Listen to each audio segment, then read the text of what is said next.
Welcome to another exciting episode of the NIDS View, a weekly show of the National Institute for Deterrence Studies, where we are advancing peace, promoting stability, and helping you to think deterrence. Each week, we will discuss and analyze a recent topic and provide insight to how it affects our national deterrence. The view of the hosts and guests are their own. We hope you enjoy the show. Welcome, everyone, to the NIDS View, your exclusive deterrence-focused podcast, and where preserving peace and prosperity matters. I'm Jim Petrosky, president and co-founder, and your host. And I'm joined by VP for Education and co-founder, Curtis McGiffin. Glad to have you here today, Curtis. I'm glad to be here. Yeah, today we're going to restart an effort by Curtis to conduct a monthly news roundup related to the deterrence landscape. And we'll likely keep this up in our program schedule for each month, where we'll highlight key developments from across defense, resilience, nuclear energy, strategic communications, and explore their implications for deterrence. And that's what we hope you can take away from this. And our goal is to provide you some timely insights and informed discussion. So we hope you look forward to it each month. Can I translate that? Let me translate that for our listeners. Oh, the last Wednesday of every month, we're going to pick our favorite little news articles for the month. And we're going to quiz each other and see what we think. And so the little hint here for our audience is that neither one of us have previewed the other person's questions or news articles. News article. Yeah, they're not questions. I didn't know, because if this is going to be like an exam, I could change this around. I have been a faculty member, and for those in the audience that had me in class, you know how I go. So here we go. No. That's a very, very good way to play this out. So we hope you look forward to it each month, and hope this is exciting and interesting, but also entertaining. And we hope you'll invite your friends, colleagues, neighbors, friends, and anyone else to listen to us at thinkdeterrence.com. So let's get started with a review of our headlines from October 2025 and unpack what it means. Go ahead, Curtis. Get us started. All right. Well, I think there's a lot going on in the month of October 2025. So I'm going to start off with this one, and that is that it was an article out from the Associated Press that says that the Kremlin says its test of a nuclear-powered missile reflects security concerns. And Jim, basically what this is Russia claims to have successfully tested, finally, its nuclear-powered, nuclear-armed cruise missile. They call it, and my Russian isn't very good, but they call it the Burevestnik. We call it in the NATO code name the Skyfall. And this is a missile that was first presented in 2018 as a cartoon image in one of Putin's presentations to the Duma. And if you recall, back in 2019, there was a mysterious loss of 5 nuclear scientists in an accident. Oops. That can cause some concern. Some rumor is that they might have been working on this system. But anyway, the claim this month is that they actually made a successful flight of this thing, and that the Skyfall apparently flew 8,700 miles in 15 hours. And Jim, you know I'm not a math guy. I'm a liberal arts weenie, and I can do the math and figure that was 580 miles per hour ish. Yep. Yeah. So that's still subsonic. Not much slower. Not much faster than the Tomahawk land attack cruise missile, but of course much less range. They claim that this 8,700 miles is not its extended range; that it can go much farther, and that this is an example of just of how Putin's novel weapons they're really being brought out in an effort to establish deterrence, coercion, and I guess set Russia out as a technological leader in this specific scientific arena. I know the U.S. sort of played around with this way back in the 60s. The technology's better, and I'm hoping that's what you're going to comment on. But the idea here of this missile is to be able to fly this thing literally around the Earth and to, if you will, attack the United States from the southerly approaches, which we generally aren't expecting these missiles. So hopefully Golden Dome will account for these if they can ever really perfect them and thus mass produce them. Your thoughts? Yeah, well, thanks, Curtis. Yeah, now I have actually looked into this when I was a faculty member at AFIT. We actually looked at the nuclear powered power generator rocketry, and you're exactly right. It goes way back into the 60s. In which you use a nuclear source in order to generate the power, either by expulsion of radioactive materials or by using it to generate a high pressure gas to be able to do liftoff and flight. And that's less well known and had poor technology. The problem there's a lot of rationale to what you said there, in that we think, most people think, oh, it's a nuclear aircraft, so therefore it's going to fly really, really, really fast. And actually, what the objective is to have a low weight payload, so you can take off pretty much at any time.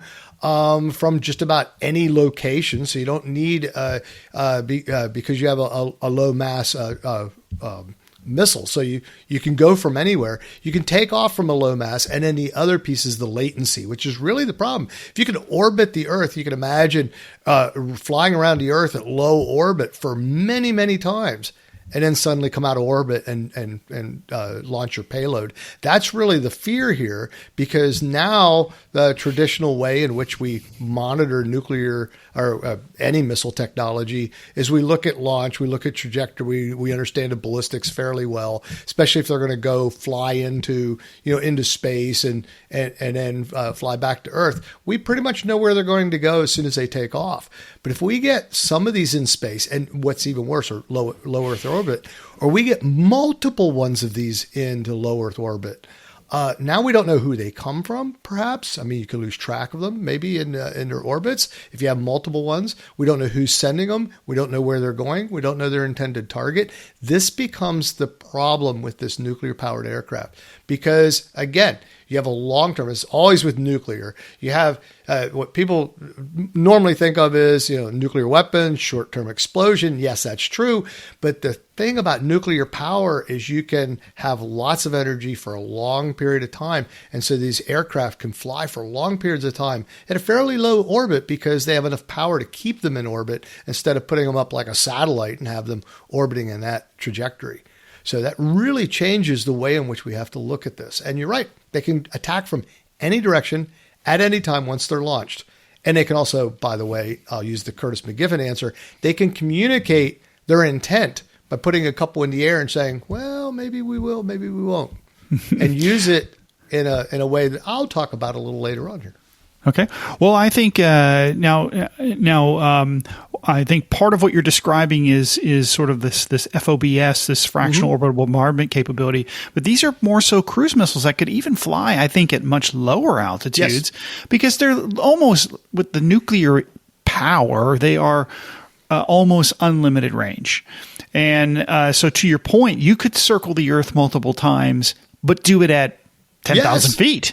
Yes, that's the below point. radar and these sorts of things. So this is extensive. I have two questions for you before we move on, since our listeners have the blessing of hearing from an expert such as you. The first question would be if this thing is flying around, can its nuclear power, I know it doesn't have an exhaust, but its heat signature or something be a way of which it could be tracked and detected? And the second question I have is, if this cruise missile were to do an impact, would the nuclear fuel make the impact or the detonation of the warhead even worse? So let me hit both of these. So first of all, regarding signatures, as some of our audience may or may not know, much of our space assets are oriented on infrared signatures that come from the temperature signal that comes from a rocket's exhaust. And so we tune that to both look through the atmosphere and see a specific signature that is different from everything else on the ground. Because you're looking at the ground and everything looks the same, it just blends in, it camouflages itself. Mm-hmm. So what we do is we design our detectors in space to pick up on signatures in wavelengths that are specific to that rocket temperature signature. Okay, these are going to have a different rocket signature. Okay, different temperature signal. They also do have an exhaust. That exhaust, especially if they're using the particle expulsion, so you're kicking out low energy high energy particles, but they are decaying, so they will leave a radioactive signal as well. But you'd have to be there, normally an alpha particle, so you got to be within a couple microns or millimeters to see it. So you don't have that kind of a signature. So you lose that signature coming out of the back. You don't have a burning exhaust. That's a problem. Okay, so tracking becomes the problem. The other side of this is that you do have an alpha emission, a radioactive material that, of course, is providing you with your propulsion. So when you crash this rocket, I call it crashing, when this rocket hits the ground, however we call it, and detonates on its target, that material becomes part of the mix. Will it become part of the, quote, nuclear detonation? No, but it will become part of the material cleanup and the hazards that are associated with that detonation. So even if you put a conventional weapon on the end of this rocket, you still have some of the effects that you would have from a nuclear weapon in terms of radioactive materials, cleanup, maintenance, hazards to human beings, hazards to clean up of that mess there. So they both add to that. Now, rockets do that too. Think of a hydrazine. Hydrazine is caustic. So if you had a rocket crash with hydrazine, it also is a chemical caustic material. So you have some similar, but radioactive becomes different and can be persistent because you want to build these rockets. They have a persistent, radioactive signal. Great. Thank you very much. And just as sort of a parting thought on this, is that this particular weapon system is not affected by the New START Treaty. It's not defined by the New START Treaty. It is essentially an intercontinental cruise missile, or maybe even what I might coin a phrase today, Jim, is a multi-continental cruise missile system, because it might cross multiple continents in order to get to where you might want it to detonate. So I will going to try to one up you here, Curtis, since we don't practice these ahead of time. This is what the fun of doing this podcast this way is. I would call it a global missile, or a global that's a good missile. One too. Yeah, absolutely, a global effect missile, a GEF. So definitely, if this missile were to be perfected, it would have some deterrent effect. It's also extremely coercive, and would definitely be a first strike capability in this strategist's opinion. All right. We'll put that one away. Over to you, Jim. Okay, yeah, thank you. And so I'm going to take a completely different bent here from what we normally do, and I'm going to talk about an article that came out in FedTech magazine. I read a lot into FedTech because I'm into tech and I like it, and I always like relating things that are common to the average citizen and saying, why does that matter from a national security standpoint? And this article is called 5G is Reshaping Federal Operations for a New Era of Secure Connected Government. And the article is listing the advantages of 5G networks in strengthening our infrastructure and securing our communications. Many people may or may not have thought about this, but secure communications are essential to our nuclear command and control structure. Secure communications, of course, you think about launching nuclear weapons. We've all watched the old movies from the 1970s where a couple high school students, break into the system and launch a nuclear weapon, whatever that silly movie was. War games. That's it. War games. So we've all heard of that. But the 5G, because we have much more bandwidth, much more information travel, we can make it more secure. And the other piece of this that's really interesting is that it allows us, because we have these 5G capability, allows us to have what are called smart military installations. And believe me, if you've been on a military installation, smart is normally not the way that we depict these. But these are smart military installations that allow us to change very rapidly the way in which operations are done from a communication standpoint, from a logistics standpoint, from an operational standpoint. And the other piece that really makes this work well is the fact that it can be remotely operated, even operate multiple, on a single network, operate multiple operational systems. So you can look at energy transfer, operational, maybe drone control, maybe also interacting with your defense mechanisms, and be able to transfer that information quickly rather than going through normal networks. The third thing that I like about this, and of course, if you heard last week's podcast, that I recommend that you do because we talked about resilience, is what it allows us to do, that Curtis and I talked about, is disperse your military operations, because you can communicate over large bands, over broad distances in multiple ways. And so what ends up happening is you can have remote stations that are networked together but far apart. And then lastly, from a resilient standpoint, and why this 5G really helps out, is you don't have wires. So if you had a nuclear detonation between one military installation and another, you don't have wires and telephone poles and everything else to knock down, or you have a remote mobile station that can move in and fill that place rather quickly. So you imagine an EMP, you put a mobile station, you put it in a Faraday cage, underground or some other place where it's protected. A nuclear weapon is detonated. After it's detonated, all that problem goes away of the EMP, et cetera, because it's instantaneous. You pull it out of the shed, you park it in there, and instantly your communication's back. You've lost no control. You're ready for your second strike, and you're able to take back the war fighting, which is why the adversaries will say, I'm not sure to do this today. So that's what I read about this. I thought that was really a cool way to look at 5G, which all of us want on our cell phones so we can look at more cat videos. Curtis, what do you think? Well, let me say, anybody who's been on a military installation, that is where you get the worst cell phone coverage, right? Because there's so many emitters and this and that usually it's the hardest place to get access to the internet or do anything through your phone, short of just the standard phone calls and texts. But I am a big fan of anything that we could do that is wireless. And to all due respect to our space brothers and sisters out there, I'm just also a big fan of anything that can carry us through once, in a day without space, however that could happen, right? Whether it's inevitable or not. So, but the point here is that anytime we can do that, that's great. And you mentioned drone control in this. This is how the Ukrainians flew this massive drone attack against the Russian Strategic Air Force when they attacked all the bombers. I don't know, past summer maybe.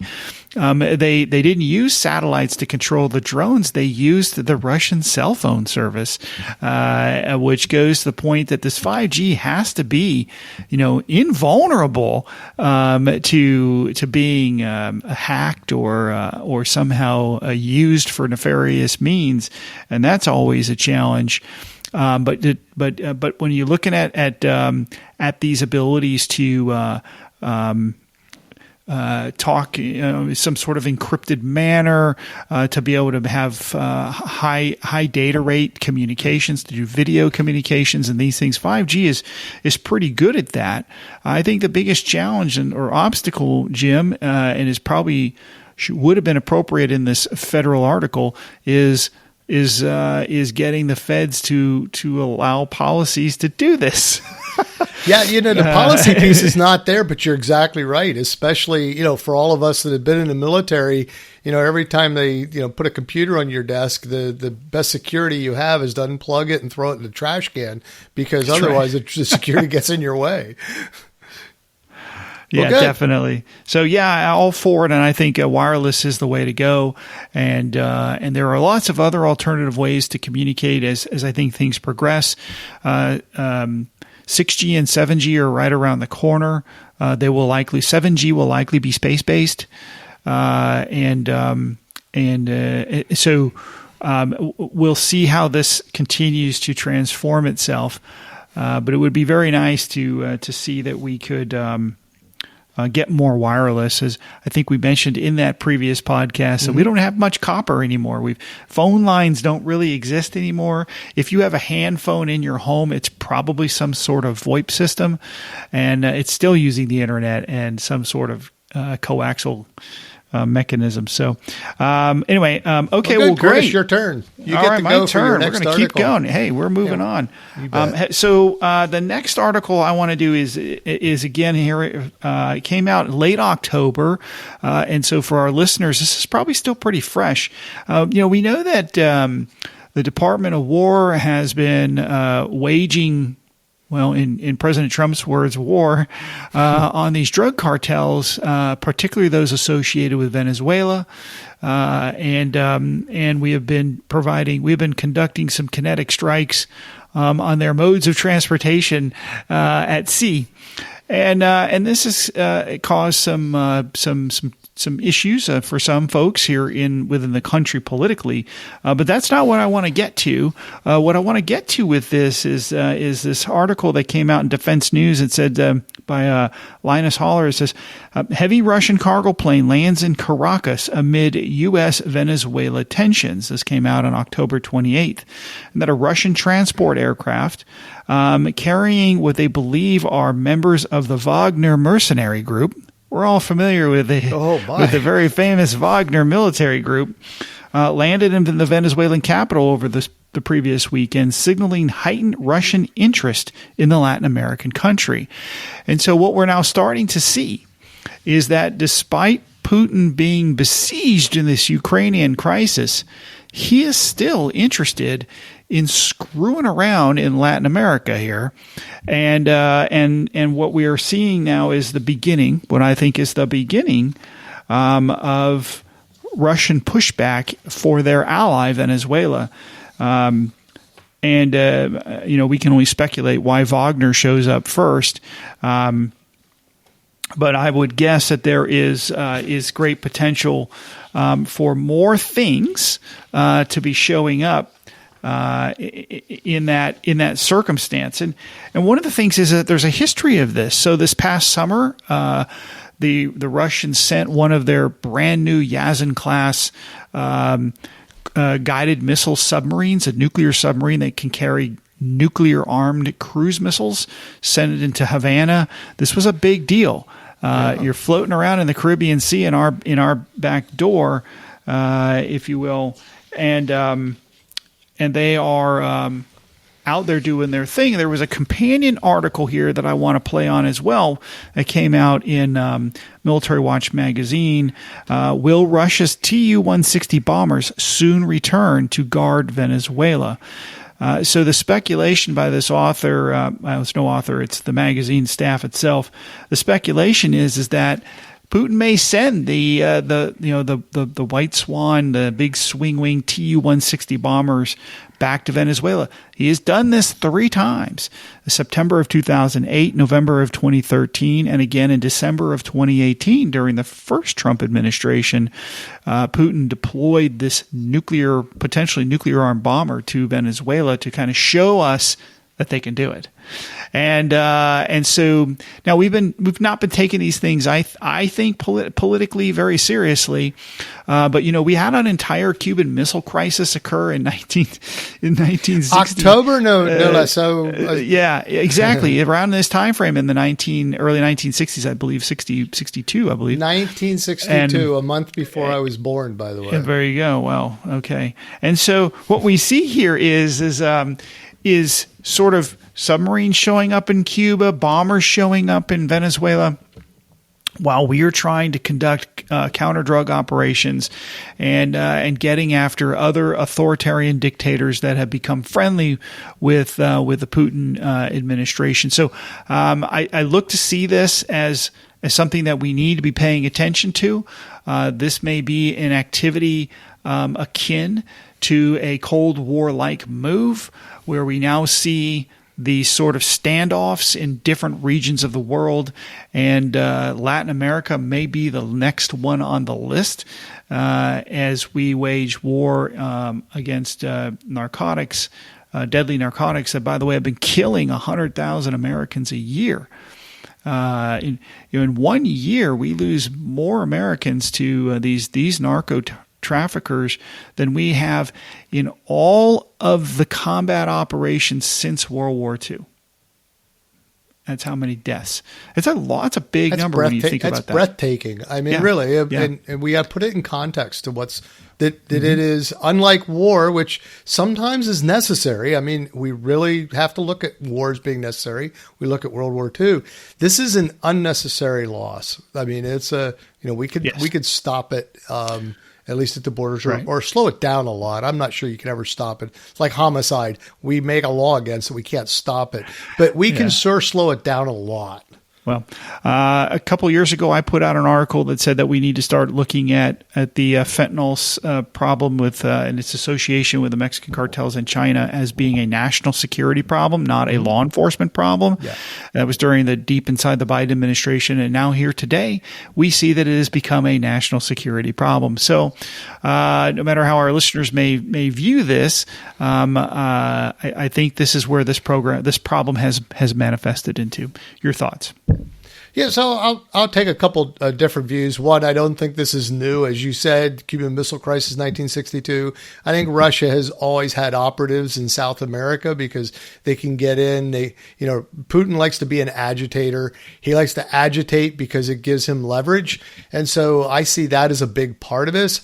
I'm not sure. Again, I'm not an insider view, and maybe your article talks about this, but I'm not sure what Russia's primary, direct advantage in the drug business in Latin America is. I think it's more, China than it is Russia. But I do think as an agitator, it provides him leverage. It provides him an opportunity to communicate with us that he means business and he'll support his friends and allies no matter what they're doing.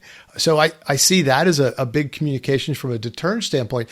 But then the flip side of that is that we are doing something to stop this existential threat, in my opinion, and I'm clearly aligned with you, this existential threat to our citizens by this drug traffic that takes advantage of the way that narcotics can see someone and eventually influence, their purchasing, et cetera. And it drains not only our national our national pride, it drains us from workforce, it drains us from funding, it drains us from law enforcement. There's a lot of things that agitation redirects. And from a deterrence standpoint, we can't focus. As you say, we can't focus. Imagine all those dollars that we're spending there. We could put into our Sentinel program or other programs that are not there. Well, it's a real trade-off. It's really about attacking the fabric of society, of American society, and ruining generations of American youth in many ways. If you just read the book "Unrestricted Warfare" the Chinese book came out in 1999, it'll clue you in on this. Yeah, no, I think that's a very good point. My last point is, though, and maybe tongue-in-cheek, maybe not so much tongue-in-cheek, is our military is getting an opportunity to do some real live training and exercise their capabilities in very real and valuable ways. I was an Army engineer, and we used to build roads at Fort Belvoir.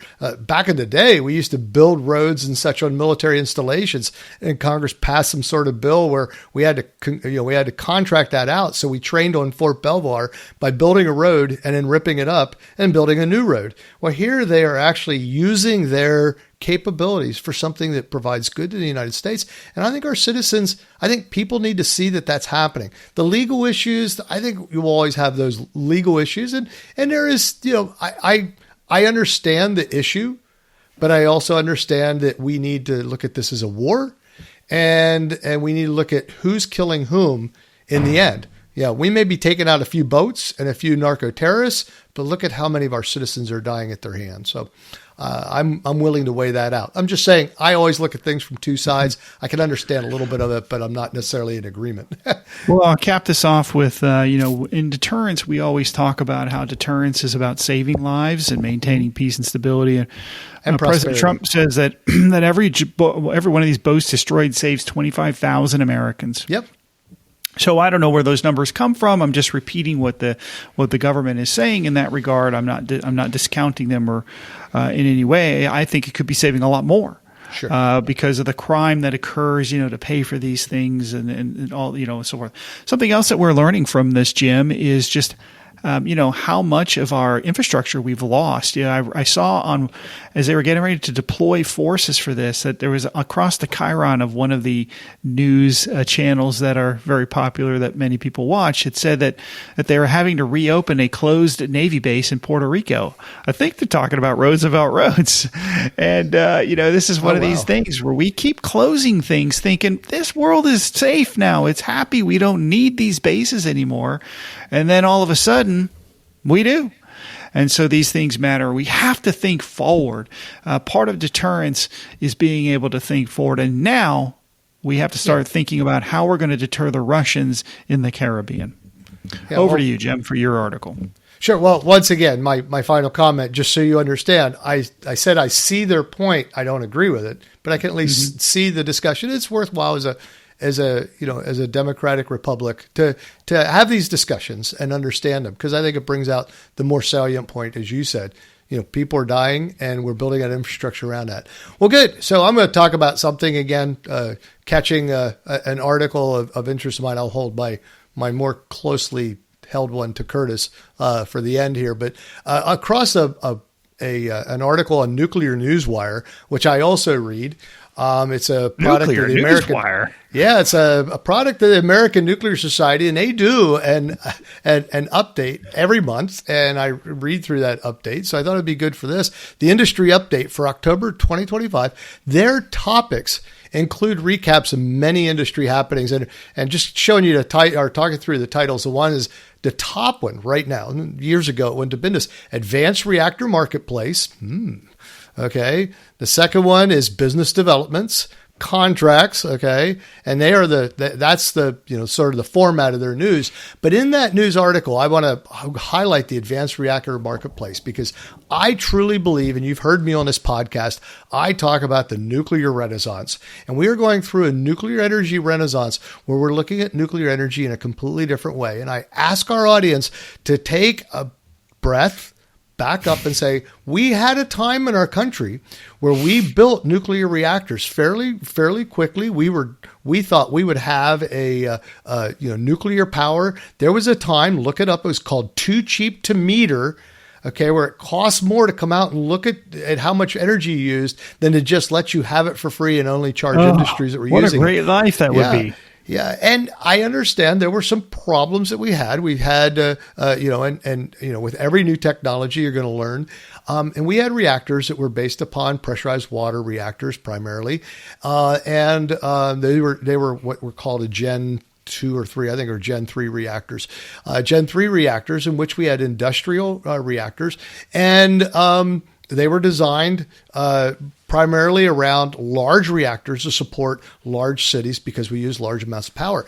And the new concept, which is being brought out, and there's several articles here on strategic partnerships for building high temperature, small modular reactors using a new fuel, or a fuel it's been in development for a long time, called TRISO fuel. Stand for, let me think. Got to remember tri-structured isotropic. Okay, and you're going to go, well, okay, Petrosky used lots of big words. Okay, older reactor fuel, Gen 3 reactors. You took the uranium, you stuck it inside of a stainless steel shell. Okay, and inside that stainless steel shell, we kept the nuclear material inside there. But when you had a high temperature event because of an accident, loss of water, etc., the high temperatures from the reactor would cause it to melt or break. And because it would break, we had a release of radioactivity. The TRISO fuel doesn't do that. It's already operating at a high temperature and can withstand the temperatures much beyond what the nuclear fuel would create. So an accident will not release the radioactive materials as was previously.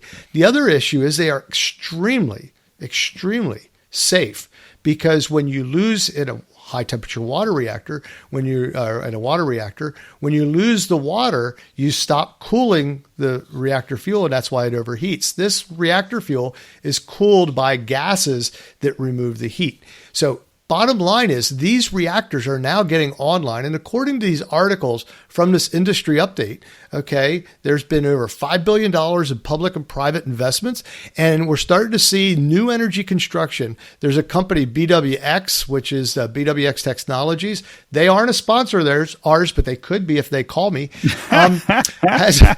They have a new subsidiary called BWXT, which do advanced fuels. And what they do is they're commercializing the advanced fuels like TRISO. And what they're doing is they're building partnerships with companies that can build small modular reactors that can fuel, say, a city or even a data center, something as small as that. Now, most of these fuel reactors, most of these new small modular reactors run on fuel for, again, 3 years. If you listened to me last week, the neat thing about nuclear power is you don't have to refuel it every day. So you aren't being driven by today's market. You know, Russia can't say, well, we're going to stop sending you oil if you're dependent on the Russian oil that we never should be in the first place.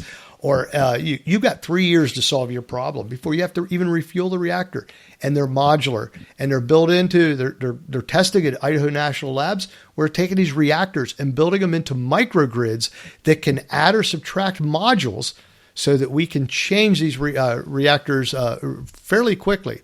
They're safe. They're self-modulating or self-regulating. So the more power you request for them, the more power they provide. The less power you ask for them, the less power they provide. It's called load following. And they do load following in this way. You have reactor hands off for operators, which also is a major issue.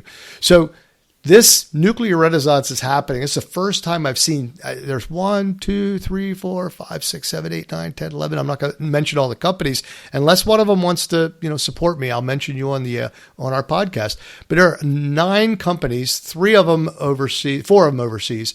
I'm sorry, and one of them in Korea too, which I think South Korea and the United States, with President Trump now in Asia and us making some deals with South Korea, is an excellent opportunity to build trade relationships over nuclear power. Now, before you start, Curtis, I want to just mention deterrence.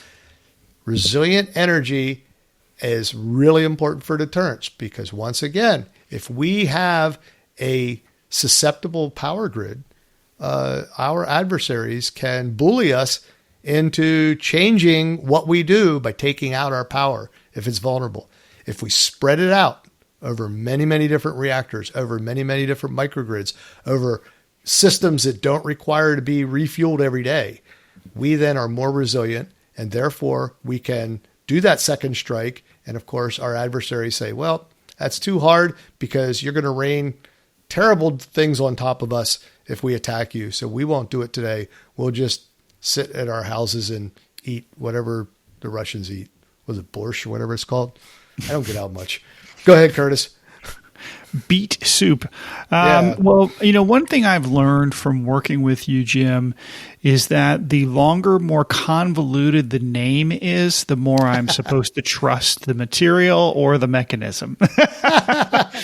So what do you call this? A triso fuel, which I think was a shorter version of another bigger word. So, scientists are lazy. We come up with new names for things that are, have larger it's ideas, all part whatever. of the discovery process. Yeah. That's okay. Look, I'm all for safer reactors. Again, our hopefully we're not boring our listeners too much because we did talk a lot about this in our previous podcast on the resiliency side. I think what is the challenge here? First of all, I agree with you. I think there is a nuclear renaissance globally. France, lots of nukes. Even the Germans are realizing, oops, we may have shut down too many nukes, and we may need to turn them back on. We all know how too the late. Chinese are thinking about demolished nukes. them. Well, they demolished them all. They'll have to pay to rebuild them, and so because the renewable energies are just not. I guess they're just not enough or not able to generate enough on a consistent basis in order to be useful. And of course, they do have much larger footprints than these SMRs, these small modular reactors. I am interested though in this idea though, so I want to take a little naysayer side of this, only to craft some discussion here as we close ourselves out. is that if I'm changing out the fuel every 3 to 5 years on my reactor that's fueling my building, my data center or my town or my military base, what are we doing with all of that waste, and how do we get rid of that, or reuse it, or recycle it, or whatever the case may be? How do I placate the naysayer who will say we're just trading one form of pollution for another, and how is this different? I guess in theory, from my first article here with the Skyfall missile, these small modular nuclear powered missile, right? We're talking small nuclear powers that do a submarine. Why don't we do small nuclear powered destroyers now? We have nuclear powered aircraft carriers and nuclear powered submarines, but we don't nuclear power our smaller or mid-sized combat ships, for example. At what point do we get to the technology where we can start doing those things, and how does that play off on the missile? And can we see a point in time where there is a nuclear reactor that can power, say, a fighter jet or a bomber? Well, we've looked into that in the past. So the nuclear powered aircraft was studied right here in Dayton, Ohio. And actually the building where I worked at AFIT and did much of my research was designed specifically around building a nuclear powered aircraft. They also did studies on a project Orion, in which they were going to have a nuclear powered city, which was launched into space with nuclear weapons. So, scientists can really think outside the box, but I'm not sure that would be a great idea to launch, a city with a large dome underneath it with 50 nuclear bombs at a megaton each to put it in space. So all I'm saying is not all ideas are good, but they're interesting to think about. So let me go back to, first of all, your comment about the Navy. I don't know why. It's not a technology issue. We could build reactors, to do, power a destroyer, power my Bayliner outside if we wanted to. That's not the problem. So I don't know why we don't do it for smaller naval ships. So the technology is not necessarily the issue. Now you do have on a larger ship, because you have a reactor and because it is emitting neutrons, you do have to have some space in which you can have people not living in that space, constantly. So you do have to have a little bit more space for that reactor and for its safety around you. But I don't think that's I'm not a Navy guy. I said the biggest I get is my 20-foot Bayliner. So go beyond that. Your previous question was the waste. We're talking about the waste. So the waste issue. So I always like to talk about waste for energy this way. We burn tons and tons of coal, and when we burn tons of coal, we have coal ash, and it has a lot of alpha emitters and heavy metals in them. And over your lifetime, there are multiple train loads of ash that are reflective of the energy that you've used in your entire lifetime. And if you go to nuclear power, because it's so energy dense, that in an average lifetime of a human being, there's about as much waste as you would put in a hockey puck. Okay, now you think about it. Which can you control the material, polluting everything else? A hockey puck or a train load full of stuff? How are you going to get rid of that train load full of alpha emitters that are the waste product of your coal plants, or all this waste that we're putting into the air? So every energy solution does have an energy issue. Now the other piece of this, though, in these small modular reactors, and the reason they've gone to this low assay uranium is it's very recyclable. And I know that President Carter said we're not going to recycle our fuel because you do have some plutonium that's created from it.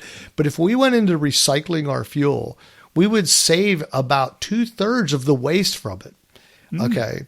And then we used, reactor material waste that is converted to other materials. We're doing alchemy all the time. We're basically converting uranium to other things. We create gold. It's expensive, so you do that, but we create other materials that are radioactive in that process. But those materials get used. Cobalt gets used in manufacturing to, do surveys. We create some materials that are used for medical needs. We have, waste materials that are used for long-term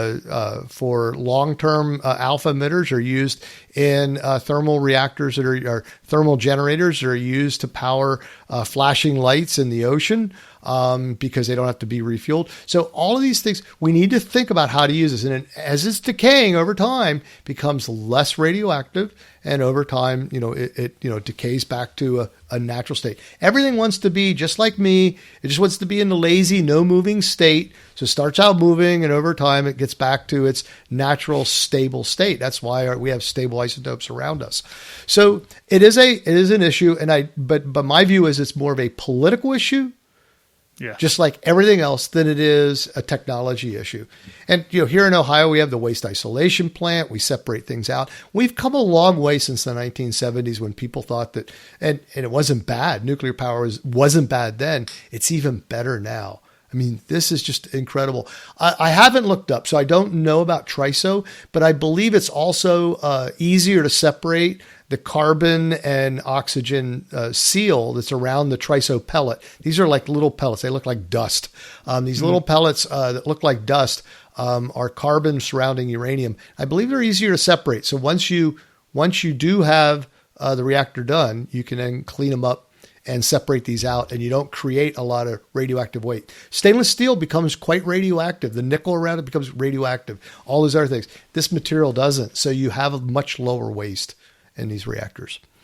And I believe I've really taken up our time. I think we were out of time. Yeah, so that's only 2 articles. Well, I guess as long as you have more or less radiation than in a banana. That's right. Yeah, here we go. So that's good. So, so this is only 2 articles, Curtis. Maybe we'll keep it shorter next time. Audience, you're the ones that dictate. We are at your beck and call as long as it is deterrence related. I will end us out this way. Thank you, listeners, for listening to these great articles. Curtis, I can't tell you, you made me think about these things in a way I didn't think about up front. I'm going to go back and look at them again because I always like the challenge of understanding. And I learned some new words today, so thank you. Yeah. To our donors, thank you for supporting us. We need your support to be able to keep these podcasts out there. Again, tell your friends, tell your neighbors, tell everyone that you know to listen to us. This has been a great opportunity for us to share with you. And as always, we ask you to think deterrence. Thank you for listening to the NIDS View. This show is produced under the NIDS Podcasting Network, a division of the National Institute for Deterrence Studies. NIDS is a 501c3 organization dependent upon donations to provide this podcast and bring about awareness of the peacekeeping value of U.S. strength and our national deterrence. You can catch all of our podcasts or provide feedback at thinkdeterrence.com.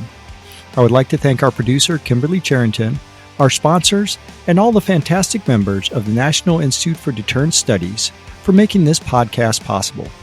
Stay tuned next week for another exciting and informative The NIDS View. NIDS Podcasting Network.